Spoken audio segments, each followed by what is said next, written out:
ನಮ್ಮ ನ್ಯೂಸ್ಗೆ ಸ್ವಾಗತ. ನಗರಸಭೆಯಿಂದ ಅವೈಜ್ಞಾನಿಕವಾಗಿ ಮರಗಳ ಕಟಾವು, ಸಾರ್ವಜನಿಕರು ಆಕ್ರೋಶ.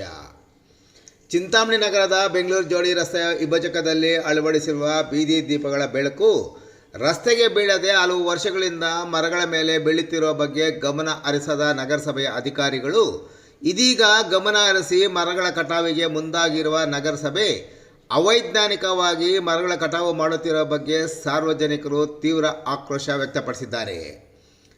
ಬೆಂಗಳೂರು ಜೋಡಿ ರಸ್ತೆಯ ವಿಭಜಕದಲ್ಲಿ ಮತ್ತು ಸದರಿ ಜೋಡಿ ರಸ್ತೆಯ ಎರಡೂ ಬದಿಯ ಪಕ್ಕದಲ್ಲಿ ಬೃಹದಾಕಾರವಾಗಿ ಬೆಳೆದ ಮರದ ಕೊಂಬೆಗಳನ್ನು ಮರ ಕಟಾವು ಮಾಡುವ ಯಂತ್ರದಿಂದ ಮರಗಳನ್ನು ಕಟಾವು ಮಾಡಲು ಇರುವ ಪರಿಣಿತರಿಂದ ಕಟಾವು ಮಾಡಿಸಲು ಮುಂದಾಗದ ನಗರಸಭೆ ಬೀದಿ ದೀಪಗಳ ನಿರ್ವಹಣೆ ಮಾಡುವ ಸಿಬ್ಬಂದಿಯಿಂದಲೇ ಕಬ್ಬಿಣದ ಮಚ್ಚಿನಲ್ಲಿ ಗಂಟೆಗಟ್ಟಲೆ ಕಟಾವು ಮಾಡಿಸುತ್ತಿರುವ ಬಗ್ಗೆ ಜನತೆ ಆಕ್ರೋಶ ವ್ಯಕ್ತಪಡಿಸಿದರು.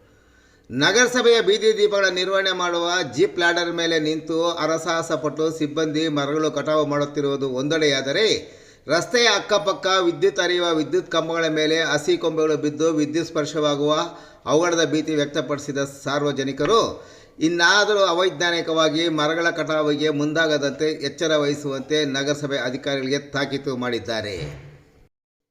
ಮರಗಳ ಕಟಾವಿಗೆ ಯಂತ್ರ ಬಳಕೆ ಮಾಡದೆ ಸಿಬ್ಬಂದಿ ಕೈಯಿಂದಲೇ ಕಟಾವು ಮಾಡುತ್ತಿರುವ ಪರಿಣಾಮ ಅತ್ಯಂತ ಜನನಿಬಿಡ ಮತ್ತು ವಾಹನ ದಟ್ಟಣೆಯ ರಸ್ತೆಯಾದ ಬೆಂಗಳೂರು ಜೋಡಿ ರಸ್ತೆಯಲ್ಲಿ ಗಂಟೆಗಟ್ಟಲೆ ಸಂಚಾರ ಅಸ್ತವ್ಯಸ್ತ ಬಗ್ಗೆ ಆಕ್ರೋಶ ವ್ಯಕ್ತಪಡಿಸಿದ ಸಾರ್ವಜನಿಕರು ನಗರಸಭೆ ಅಧಿಕಾರಿಗಳ ಇಂತಹ ಬೇಜವಾಬ್ದಾರಿಯ ಬಗ್ಗೆ ತೀವ್ರ ಆಕ್ರೋಶ ವ್ಯಕ್ತಪಡಿಸಿದ ಘಟನೆ ಸಹ ನಡೆಯಿತು.